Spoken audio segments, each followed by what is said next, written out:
Mummy, મારા પપ્પા ક્યાં છે?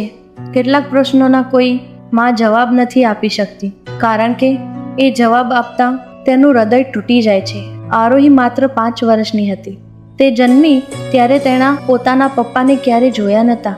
તેની દુનિયા માત્ર તેની મમ્મી કાવ્યા હતી. કાવ્યા એક ખાનગી કંપનીમાં નોકરી કરતી હતી. સવારે 7 વાગે ઘરેથી નીકળી જતી, સાંજે ઘણીવાર 9 કે 10 વાગી જતા. આટલી મહેનત છતાં પગાર ખૂબ ઓછો. પણ દીકરીની ફી, ભાડું, દવા અને રાશન આ બધું એકલી સંભાળતી. મોહલ્લાના લોકો વાતો કરતા, આટલી રાતે આવે છે, એકલી સ્ત્રી છે, કોણ જાણે ક્યાં ફરતી હશે, બાળકોને કોણ સાચવે છે. આ બધી વાતો કાવ્યના કાન સુધી પહોંચી, પણ તેને ક્યારેય કોઈને જવાબ નહીં આપ્યો, કારણ કે ઘરે પહોંચતા જ દરવાજા પર એક નાની દીકરી દોડી આવતી અને ગળે પડી જતી. મમ્મી, તમે આવી ગયા? એ એક જ અવાજ દિવસભરનો બધો થાક ભૂલાવી દેતો. એ રાત્રે આરોહી હોમવર્ક કરતી હતી. તેને પૂછ્યું, મમ્મી, મારા ક્લાસમાં બધાના પપ્પા આવે છે, મારા પપ્પા ક્યાં છે? કાવ્યના હાથમાંથી પેન્સિલ નીચે પડી ગઈ. તેણે હસવાનો પ્રયત્ન કર્યો અને કહ્યું, બેટા, ભગવાને મને તું આપી છે. આરોહી ફરી પૂછ્યું, પણ મને પપ્પા કેમ નથી આપ્યા? એ રાત્રે કાવ્ય આખી રાત સૂઈ નહીં.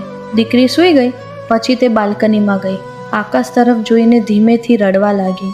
હે ભગવાન, મારી દીકરીને ક્યારે પિતાનો પ્રેમ કેમ નથી મળ્યો? એનો શું વાંક હતો? એ જ્યારે બીજા બાળકોને પપ્પા સાથે હસતા જુએ છે ત્યારે હું અંદરથી મરી જાઉં છું. આંખોમાં આંસુ લૂછતા તેણે એક જૂનો ફોટો બહાર કાઢ્યો.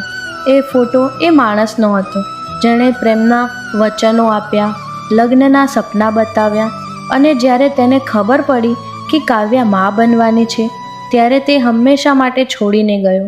કાવ્યાએ એ દિવસથી નક્કી કર્યું, મારી દીકરી ક્યારે પોતાને અધૂરી નહીં સમજે. વર્ષો પસાર થયા. આરોહી મોટી થઈ. એક દિવસ સ્કૂલમાં ફાધર્સ ડેનો કાર્યક્રમ હતો. બધા બાળકો પોતાના પપ્પા સાથે આવ્યા. આરોહી એકલી ઊભી હતી. શિક્ષકોએ પૂછ્યું, બેટા, તારા પપ્પા નથી આવ્યા?